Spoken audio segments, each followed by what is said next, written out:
Welcome to another First Impressions of the Beeler.Tech walkthrough of ad tech, services, support, different solution providers in the space. Today we got Clipcentric, someone that we've talked to before, but I think we're going to take a little different angle here. So instead of just talking user interface, we want to talk about support, we want to talk about products, and we want to talk with publishers who are using the service and generating more revenue and having success with that. And so I've got a panel here. I'm going to say this up front that I'm not typically tasked with having two people with the same name.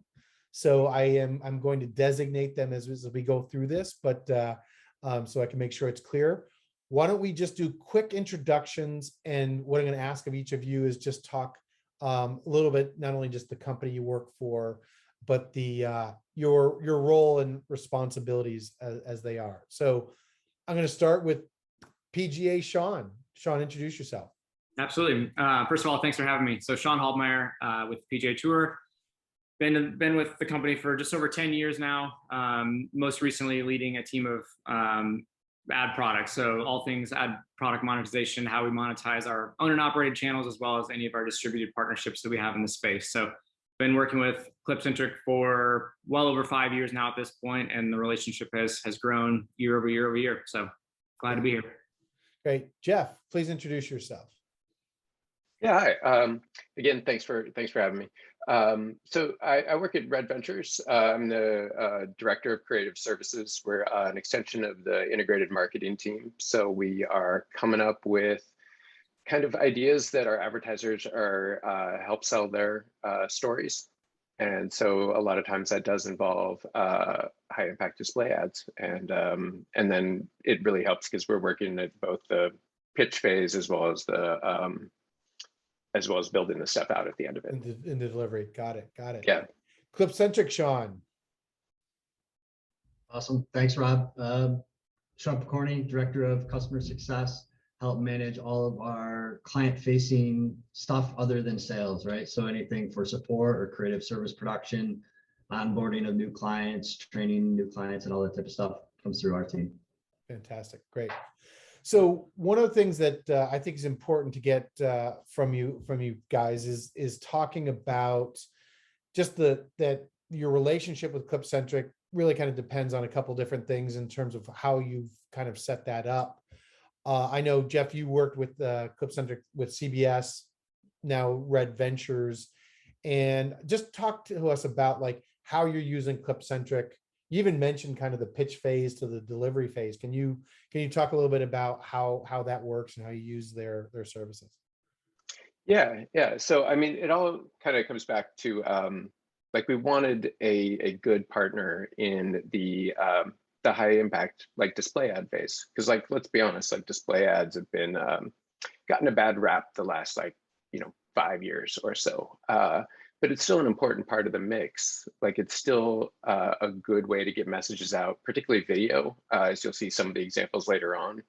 It's probably like we're sort of, we want to have ads that really get the messages out, but like video ads alone don't necessarily do it as well as some of these bigger high impact ads where you can really provide context for what a video is. And so anyways, this is a long way of saying like we needed a partner in this space. We had been working with like an in-house solution that when you say in-house, it's not really in-house. You're spending, you have a lot of other partners. You're dealing with like metrics for like viewability. You're paying Moat, you're paying Google, you're paying like all down the line.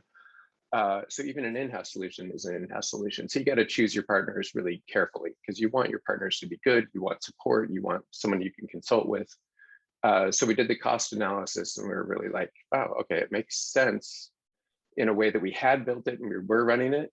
It just wasn't scaling appropriately. And we weren't being able to offer as many options to our advertisers. It would be like, no, it has to be like this because this is what we built in-house, as opposed to like, oh, wouldn't it be cool if this happened? It'd be like, yeah, it'd be cool, but we're going to have to hire another developer in order to figure that out. Anyways, that's a long sort of solution. So, I mean, you'll see some of the high impact solutions that both Sean and I have at the end of this, and you'll kind of get an idea of kind of the direction you went. Yeah, we're going. I'm looking forward to seeing some creative. You one of the things that I think you do is you have some designers on staff that use the actual platform to create some of the ads and so forth. Can you talk a little bit about how that works? Yeah, yeah. So I mean, we have both developers as well as well as designers, and so which is a great luxury to have.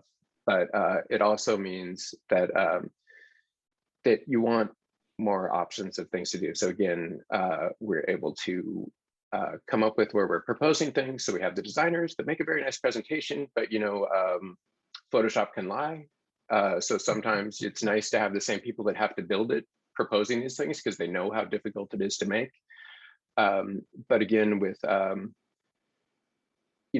Clipcentric as a partner, it just made it easier to give those sort of other more creative options out there. Give them one. Yeah. Well, and again, I think you already hit this, right? So give them one tool by which to kind of build around, as opposed to trying to figure out how to connect all those different pieces.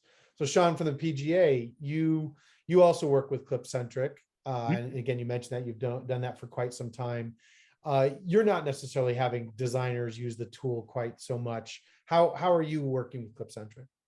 Yeah, I think to answer that, I want to back up a couple of years to give the context for how we got to where we are. So the PGA Tour probably 2 or 3 years ago went through this ad product cleanup exercise where it was the typical identifying bad ads on our platform. So your pop-up interstitials, your 320 by 50s, just are there ad slots on the page that frankly had low sell-through and our partners weren't wanting to buy. And so that's never an easy ask to go to your management team and slash inventory. There's always a revenue hit there. But as part of that, and just understanding who our clients are, which is league level sponsors, they're heavily invested in our brand and our sport.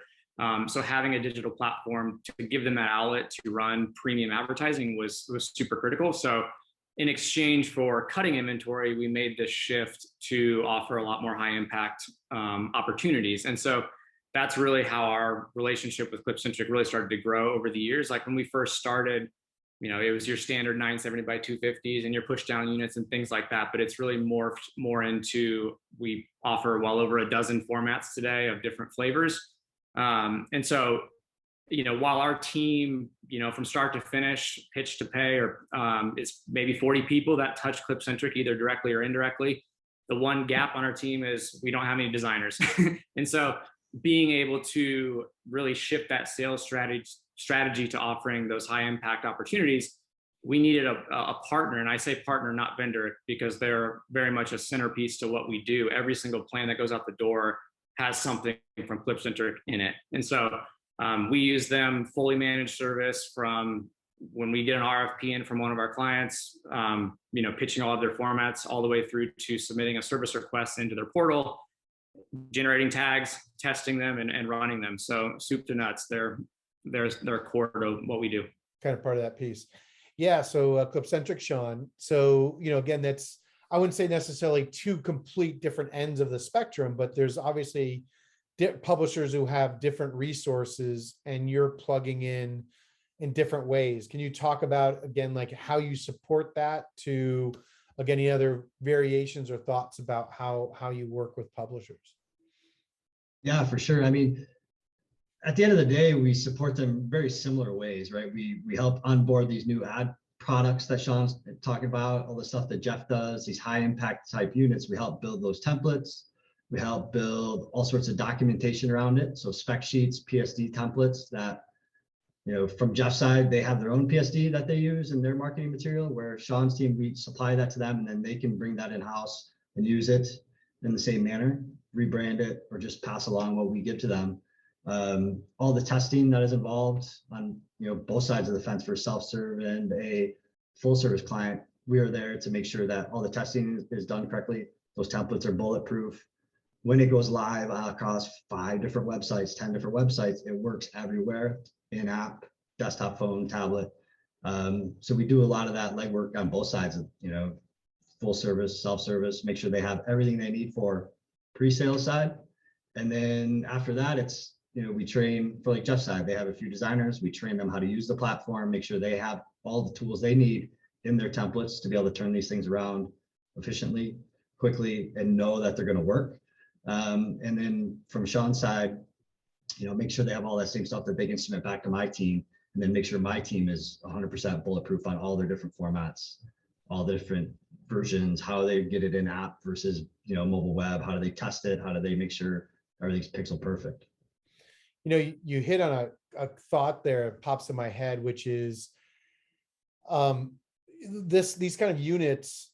Sometimes you have salespeople who might be reticent to sell things they don't know how it's going to work and so forth. And one thing that again, maybe you guys could talk to is the fact that, and again, Jeff, I'm just building off, and it's one of my favorite statements now, Photoshop can lie, right? As opposed to going out and, proposing products that may or may not be even technically feasible, but to actually go out and sit there and be able to show something, right? And then talk to them about the assets that it's required, that you're not actually putting a lot of work on the client to do a lot of this work. That seems to me like that would have real benefit in terms of being able to get that pitch and make that. And either one of you can speak to like how important that is to just be able to kind of pitch the product in a way people will accept. Oh, for sure. I mean, it's funny, like there are times where, someone will just request a mock for something, but it's actually easier to just build it and make it and set a test page, and you actually have a thing where it's almost easier to do that way, particularly with some of the like templatized things where you're setting up like one background image in a video. It looks like it has high impact, but it's not that difficult to put together. And so definitely, I mean, it's funny, we've used Clipcentric for presentations, like where it's just like, all right, we're just going to take a screenshot of this because it was just faster to do it that way. Much easier than doing this, right? As you're talking, the ads exactly. do this. It does this, and it just feels like there's a bigger thing that you're offering too, and you're taking a client more seriously when you do that, because they're like, wow, they actually put it up on their page. They really want us there. Yeah, Sean, do you do something similar to that? We're starting to more and more. And the one thing I was going to say is, let's say we have a dozen formats, expecting our planning team and let alone sales to understand like the different product names is impossible. So just in terms of like the go-to-market strategy and the education that has to be done internally is a challenge. So what we're trying to really lean into more heavily is around, what are the benefits that these high impact assets offer, right? Like, do you want in banner video? Do you want something that's fluid or responsive that can run everywhere? And really trying to focus more on those. And then, to Jeff's point, just showing them the formats. Like if you want a video asset, like, a client may not want a crown unit, which runs at the hero of the page, or a super billboard, because they don't know what that is, but can we just show them what we're talking about? And so, I'm sure we annoy Sean at Clipcentric with the number of demo requests that we asked for. And thankfully, we've been working long enough where we have a lot in our just library that we can pull from. But the more we can just show within that process has been huge. That's got it. One thing I want to circle back to, Jeff, just to perhaps we just make a particular point. You have some designers, as Sean mentioned, you've got them trained on the actual software to use the tools themselves, but that's not like the only way that you're working, and that kind of relationship can evolve for any number of different reasons. Can you kind of just talk to like how, again, what you started with to where you are now with it maybe has changed or evolved? Does that make sense? Yeah, it's evolved mostly because the number of designers we have has gone down. So it actually does mean that we're really trying to build ads that scale. As Sean said, like you want these things to run as many places as possible. You want to make sure that the message gets out to the right people at the right time. Like, so it definitely requires an agile group that we can really partner with, as was mentioned before, like where the ad space is always changing. Like now, you have different rules that are being changed, literally from like IAB to Google, like where you just need to make sure that things are viewable and that there's site stability with the CLS, and where that like there are all these things where it really helps to have a partner in the space that knows these things and can be proactive about them, where we really lean on Clipcentric as a consultant. There's also a bit where it just means that we don't necessarily have as many designers doing the things or developers looking into these things, because now we really need to lean a little bit more on Clipcentric to sort of help consult and come up with possible solutions. And I can't really say enough about Clipcentric support. I mean, we have a lot of different partners, and some I do call vendors, but we, just varying degrees. And it's always just important to know that it's a group that's kind of passionate about advertising. So, anyways, I mean, we used to work with like Google was a studio, and like it was just it clearly wasn't their business model, was supporting publishers. They're great at a lot of different things, but it was just we would get maybe a Word doc if we had a request for something. That was kind of the extent of the support. So Sean, from Clipcentric, on that piece, just how important is it that, again, you're focused in this one area? I think to Jeff's point about that being your business model, he mentioned a number of changes, right? But again, around IAB standards to the Coalition for Better Ads. Oh, let's throw, CLS and Core Web Vitals into the mix. Oh, heavy ad intervention. Like, there's a lot that's going on in the creative space. How are you managing that? And then how do you work with your partners to make sure that they're kind of supported around that? Yeah, for sure. I mean, we as a company have always tried to stay as fluid as possible, right? With all these things being thrown at us. And, some of those things like Google threw us kind of took away like 50% of our revenue a couple different times in these different formats. So we had to think quick, be responsive, and at the same time, make sure that all of our partners that are trying to run these same formats have something to back it up with, something that's got a similar creative canvas instead of an interstitial or whatever it may be, so they can have similar offerings and be able to roll them out pretty quickly internally. So, we always, try to go above and beyond to make sure that our partners have what they need, right? When that type of stuff happens, we're super proactive. I've been on the publisher side. I spent 7 years at Yahoo, so I understand working with a vendor that can be tough to work with and not responsive. So, we've always, since day one, said we'll never be that vendor, will never be that partner. We will always outrun anybody in support, making sure that the testing is there, the QA is done, any code we need to write, is done in a timely fashion. It's never going to sit in our queue for a week. You send something to support, we're all over it. And that's one of the reasons why, we can keep partners like these guys happy is, we have awesome tech, but we also back it up with our support and service every day. Yeah. Yeah. I know for PGA Tour, Core Web Vitals is something that, was something that is serious. Again, you guys are very serious and very focused on user experience and on speed and on SEO, right? Like, those are core things to you. And, I don't know if you had some of the same experience I did, but the fact is that knowing we had to make changes to our pages, I had to work with the development team, but then to turn to Clipcentric and go, here's what we're trying to do. Them having kind of the answers to those questions meant the process was just, what changes do we have to make on the page? Did you kind of have any similar experience, or how did that work for you? Very similar. I mean, I would just say anything that we've thrown their way in terms of, something's not working. If we, redesign a site, or if we redesign a page or move an ad slot around, like it's been incredible. We're like, in terms of the support that we get back in terms of quickly making edits to these templates on the fly. And so when we speak to our templates, it's, again, not only just cross-platform across desktop, tablet, mobile, also going from web to in-app has been a challenge. And then from a domain perspective, PGAtour.com versus golfdigest.com. So the layouts and the types of units that we run in different places differ, but the formats are the same. And so the ability for Sean and his team to customize that and meet our needs and make that fast and efficient is critical.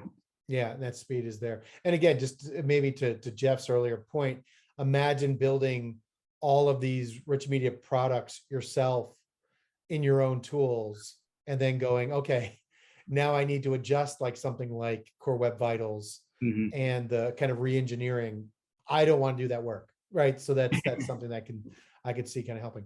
Why don't we take some look at some creative, right? And as I pull things up, I'm going to ask you guys to kind of speak to it. And here, let me get set up here for that. And why don't we just building off, Sean, what you were talking about, Mhm. pull this up, and gentlemen, anyone that wants to speak to it, you can obviously talk about things. So let's see, what do we have here? Definitely. So yeah, so this is our, I guess just back up. So again, we have, probably a dozen or so formats that we offer, but, without question, there's probably 3 to 4 that I think we're going to go through right here that get used the most. And some of that is by design, just based on where our impressions render. So what we're looking at here, this is what we call our parallax reveal. So when you think about us, for any golf fans out there, most of our inventory is going to come on the leaderboard, which again, for golf fans, is basically 140 plus guys that looks like a big Excel table. And so how do you insert ads within that? So unlike most publishers that have, articles where you can just create a slot between paragraphs, it's not quite that simple. So for us, we run an ad unit after the 5th player on our leaderboard, as well as row 25. And so that last one was the parallax. This is our super billboard unit that runs very similarly. This one not only runs on the leaderboard, but also sort of at the top of the page if we're going to sell a homepage roadblock. But that kind of speaks to how fluid these formats are, meaning this format on our homepage may look slightly different than how it looks on our leaderboard, just because we want it to be edge to edge. We want it to fit the environment that the user is in, whether you're on a desktop or you're in our mobile app. And so they're pretty adaptive in that regard. We've got a couple others here to show, right? So this one. So this is our scroller large, which is very similar to the typical inner scroller that a lot of publishers run on mobile. It's sort of your full screen scroller that you reveal more as you go through the page. This is the desktop example that we're looking at here. But this one also runs exclusively within our leaderboard environment. All right, cool. You mentioned this one before, the crown. The crown, yep. Yeah, so this is pretty much our go-to product for homepage roadblocks. So this runs at the very top hero section of the page, both on PGAtour.com as well as golfdigest.com. This is one that's new for us within the last, I would say, year or so, but it's been a favorite for sure. Cool. And this is another example of the super billboard that runs top of page as well as inline. So generally speaking, with most of our traffic now coming through mobile, this is sort of your typical, premium mobile unit that is fluid within those screens. So that's key. And I'm going to try this here, and I'm going kind of off script. Let's just take a look at some of this on, obviously, at a phone. Yep. Right. Yeah. This demo would be showing it basically like if you're serving a homepage roadblock, that's sort of the page position where it would render, but also it could run sort of inline, both in article between paragraphs as well as on our leaderboard positions. Very cool. Very cool. So let's take a look at Red Venture, right? And you've got this particular unit here. Yeah, so these, in addition, to some of the video units that we've kind of been showing off, which is definitely more the bread and butter, but for direct response, it's just extremely easy to set up feeds and pull elements in, and to where we can sort of align to our brand. In this case, we have items that have been reviewed by CNET. And position advertisers along with the reviews of what we've been seeing. Like this is actually something that's using data from who's visiting these advertisers, or who's visiting these reviews on our pages, and then we can pull that feed in and say these are the most popular items in here, and then so that's what's going on there. Very cool. So Sean from Clipcentric, I'm sorry for cutting you off. But Sean from Clipcentric, so can you talk real quickly about this intersection of data and the ad units in what you're able to do in terms of pulling stuff into and composing an ad unit? Yeah, for sure. I mean, from our side internally, we have our own sets of data for a few things. So geo data, so we can do a lookup, see where the user is. So are you in San Francisco versus New York? Show different messaging, different creative. Based on the website that you serve it against. Is it on PGA Tour? Is it on Golf Digest? Serve a different set of creative there if you'd like. And then in addition to our own data, like Jeff has his data here that they passed into the ad. So we set up a data-driven type template, right? It's similar to their other creative unit, but instead of it being just imagery, it's more of HTML, HTML5 and that type of stuff happening here. we build that template, and then they just change the feed, and it automatically will populate through this ad. So for them to update this, internally, I'm sure somebody manages their feed. They update the articles that they want to pull in, maybe switch some branding for a new advertiser, and hit save, and it's off and running, and pretty easy to build from inside the system. All sorts of, oh yeah, go ahead. No, I was gonna, well, so to me, one of the things that gets me excited about this one is e-commerce, bringing it onto the page, right? And that moving, helping your clients sell product quicker, right? Like, again, if someone sees this and they're able to go like, I want to go to this, or I want to see that review, you just put them in purchase mode. And that's ultimately what someone wants more than a click, right? Is actually moving product. I think the other part that you just hit on with the data thing that is going to be a big discussion for 2022, as we talk about the deprecation of a third-party cookie, publishers have the ability with the data that they have to change the creatives based on the information they have, right? So, Jeff, you talked about the fact that this might be driven by where people have gone, or if that was one of my something that I thought you kind of said, talked to, right? Like, I could personalize an ad without having to create 1,000 variations on the ad. Let it be data driven and let it kind of compose and create that. And I think that's going to be a strong offering, as it's just something where dynamic creative is just going to be something I think we're going to finally start talking about and showing more and more on that front. Yeah, the death of the cookie. I mean, so we talked about a bunch of other things that were like all kind of bummers about advertising, where it's kind of like, okay, there's heavy ad intervention, there's where it just kept feeling like there were hits over and over. Death of the cookie is a good thing for publishers, really. Like, it does mean that that there's more reliance on making sure the ads are contextual to where they're appearing, to where we can do some more of our first party data.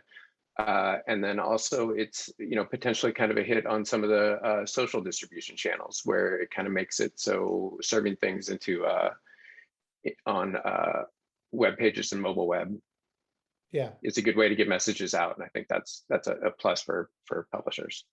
Absolutely. Again, this is data we can use, and it's less the kind of platform type of approach. You have a few other ads here, Jeff, I wanted to show.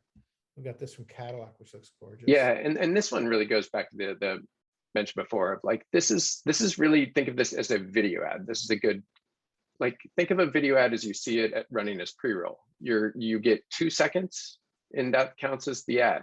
That's what you're getting. With this, you're getting something where you're trying to be respectful of the user, where you're not blocking content, you're not covering content, but you're getting a message that isn't just the video. It's also the message on the side that you might not get to in that video. But you at least see there's something there. It's like it's just a good combination of a way to surround your video and make it really more of like just a video with a companion unit, right? Which used to be a thing and became too difficult, but now you just build it that way, right? Yeah, you used to have like a little teeny companion ad. It just helps frame it, and it also just looks it looks good. And again, the fact that it's not covering content, it goes away. It loads quickly on the page is all very much concerned. So that Clipcentric has really helped us and partnered with us. Yep, I think this staying up at the top obviously gets you higher viewability, lets people know that message is there, and maybe increases engagement. So yeah, viewability was huge on these. Yeah, and IBM. And you don't necessarily need a video either. With advertisers like IBM, they don't necessarily have it cranked out, but like with parallaxing and you can still make it feel like it's a noticeable ad and it gets your attention.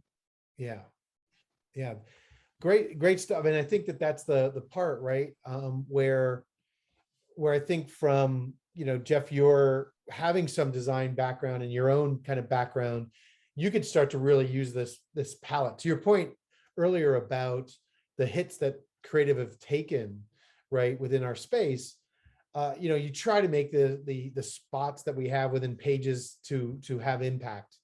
And so again, having some of the tools to use video that's not just pre-roll, to incorporate that, to create these units that kind of have, they're attractive units. They're going to get more attention than just a standard banner fare, if you will, right?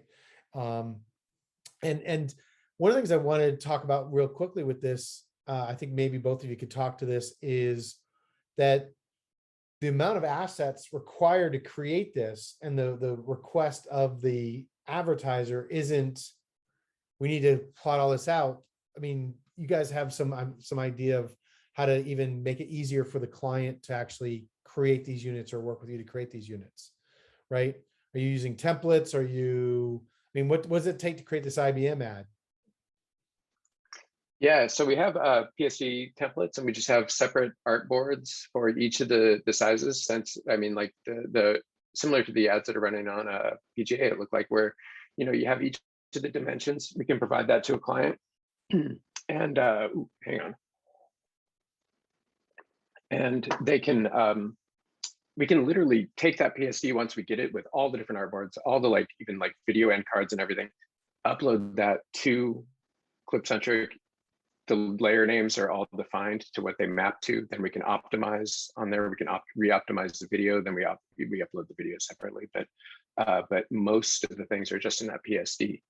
And then that's just a great way to let agencies make sure that their creative does match up with existing campaigns.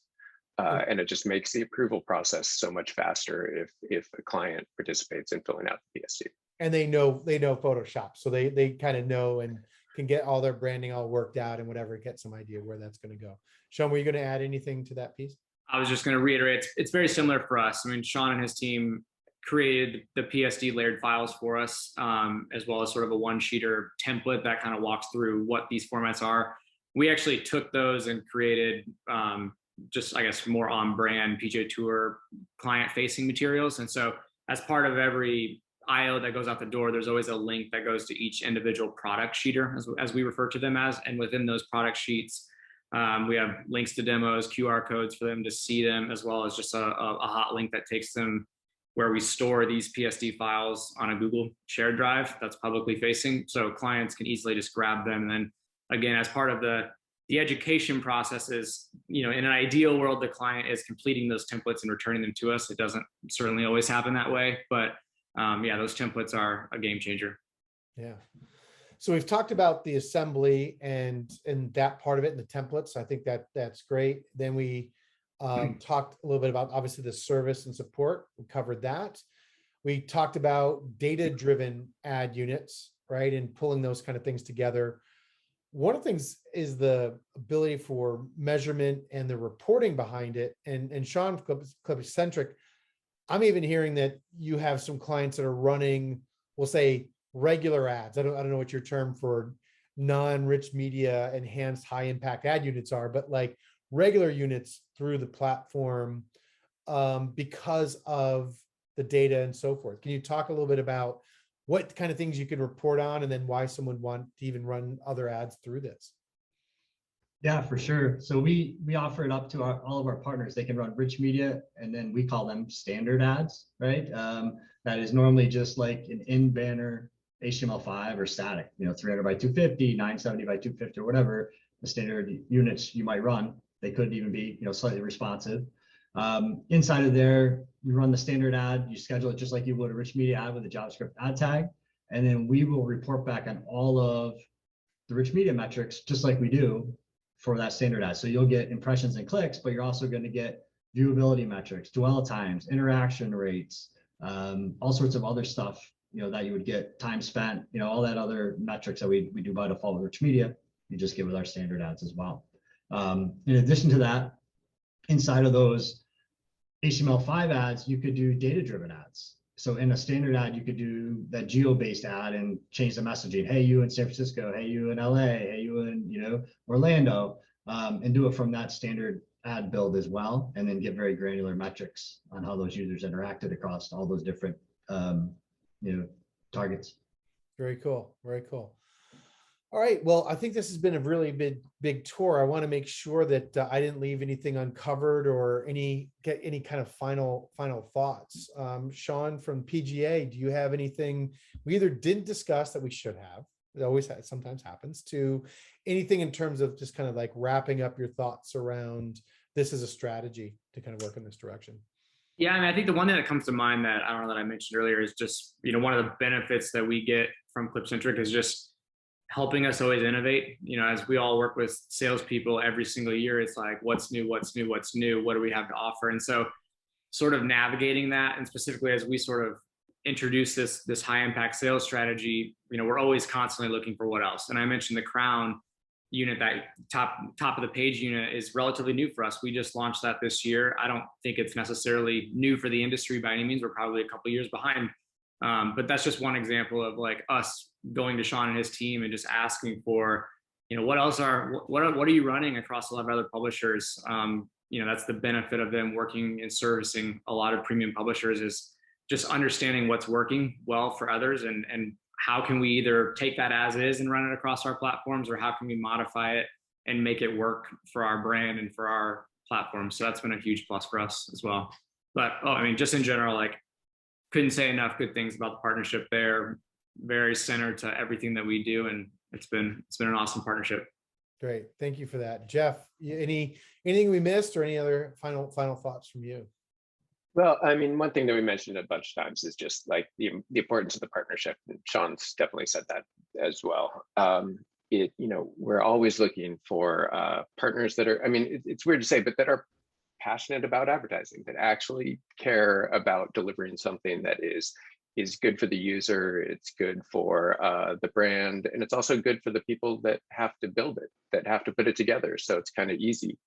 I mean, the other thing that's notable is that, I mean, I've worked with Clipcentric for years now, and it's been the same core group of people. Like, which signals to me, and this is important to any time I work with a vendor or a partner, is just, if there are people that have been there a long time and know what they're doing, that's a sign to me that, one, it's a good partner and they're treating their people well and they care about what they're doing.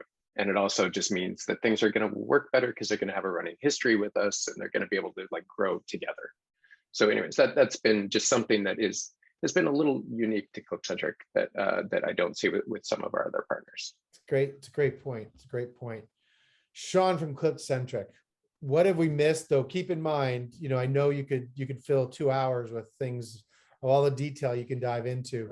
Any top line things that we've missed, or any final thoughts? And if not, if someone is interested in working and having Clipcentric as a partner, what might they do?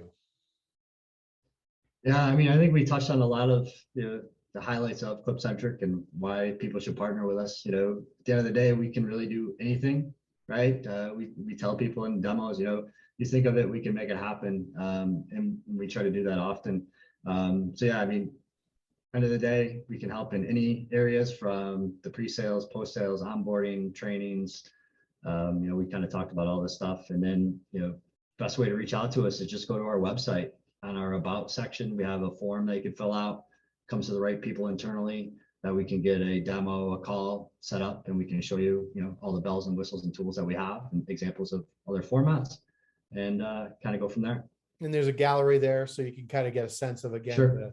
some of the capabilities. But I'd almost sit there and say, like, that's the one thing I've learned over time and talking with you, right, is, again, you get that view, but then you start to throw the unique cases at it, and you start to learn about the data-driven stuff and things like that. So this has been really helpful. I know that, like, for someone that has been doing this for a long time, I kind of know what you're all talking about. And at the same time, there's nuance between what all of you have said that I sit there and go, like, I'm going to take some notes and look to apply this to my own strategy. So thank you for the informative conversation, everyone. I really appreciate it. Thank you.